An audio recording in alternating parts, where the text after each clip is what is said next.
Et très bon réveil. À l'écoute d'Europe 1, bonjour, il est 5h10.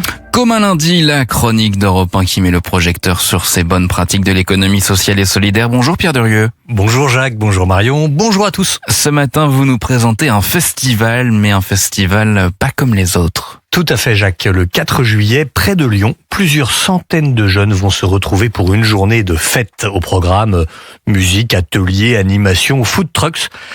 Explosion de couleurs, surprise, vous allez me dire, rien d'exceptionnel. Et pourtant, ce festival n'est pas commun, il s'adresse à des jeunes qu'on voit rarement sous les projecteurs, les jeunes aidants.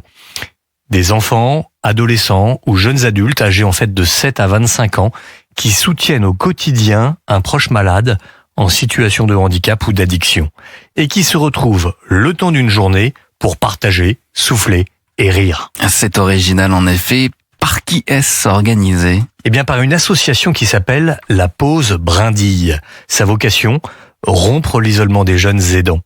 Elle propose une ligne d'écoute nationale, des rencontres entre jeunes aidants pour accompagner des initiatives et mener de nombreuses actions de sensibilisation.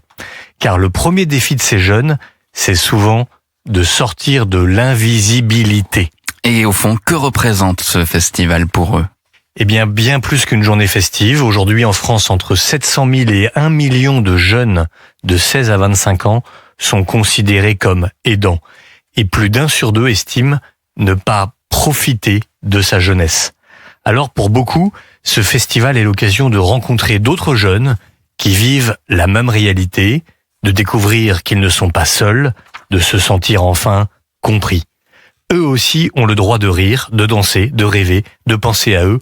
Et finalement, derrière les concerts et les animations, c'est peut-être cela le plus beau, prendre enfin un peu soin de ceux qui passent leur quotidien à prendre soin des autres. Merci Pierre Durieux. Je rappelle que vous êtes délégué général de la Fédération Village Saint-Joseph, ces maisons d'accueil familiales pour des personnes fragiles. Il est 5h12 sur Europe 1. Excellent lundi matin à tous. À suivre dans quelques minutes, ce sont les initiatives en France, Jacques Serret. Et si demain, une simple capsule pouvait augmenter nos chances de survie face à une catastrophe naturelle ? C'est l'idée développée par un entrepreneur français installé dans les Pyrénées-Orientales. Il s'appelle Cédric Chauffat et il sera l'invité d'initiative en France juste après vous, cher Marion, car Marion commence par votre histoire dingue. Europe 1. Et ce matin, dans votre histoire dingue, Marion, vous mettez en garde les touristes de Majorque. Oui. Alors, là, j'ai choisi la musique des Dents de la Mer. Vous me faites peur. Pour commencer cette histoire, c'est un poil alarmiste, je vous l'accorde. C'est disproportionné comparé à la réalité. Je vous rassure tout de suite, il n'y a pas de grands requins blancs affamés qui sillonnent les côtes de l'île espagnole à la recherche de chair fraîche, Jacques. Par contre, il y a d'autres poissons moins dangereux, mais qui dérangent les touristes. Et oui, pour la simple et bonne raison qu'ils viennent les mordre. Dégagez les piranhas! Non, ce ne sont pas non plus des piranhas, pas de panique. Ce sont des poissons bien moins repoussants et qu'on a l'habitude de côtoyer et même de consommer puisque ce sont des dorades. Alors je ne le savais pas, mais les dorades sont des poissons mordeurs. Et il n'est pas rare de les voir au large des plages de Majorque venir attaquer entre guillemets les touristes. Ça doit surprendre quand même. Ah oui, ça c'est sûr. Alors c'est plutôt commun en été. En juillet 2023 par exemple, 15 cas de morsure ont été recensés en une seule journée. Et là on en reparle parce que c'est une touriste allemande qui s'est fait mordre sur tout le bas des jambes, des mollets jusqu'aux genoux. Elle était totalement effrayée. Elle a partagé cet incident sur les réseaux sociaux. Sa publication a été largement repartagée partout dans le monde.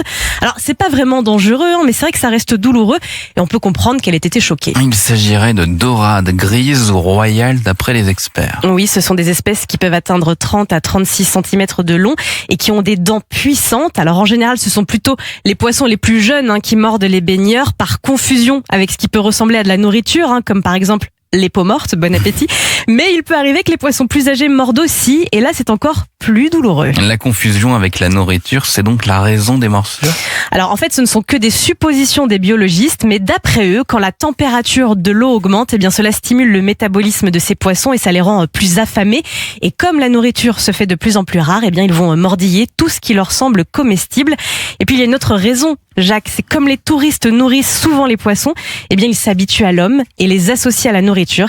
C'est comme ça qu'ils se retrouvent à chiquer des mollets. Bon, rappelons que les morsures de dorades restent généralement inoffensives. Oui, mais soyez vigilants quand même, surtout si vous allez cet été vous baigner dans le sud de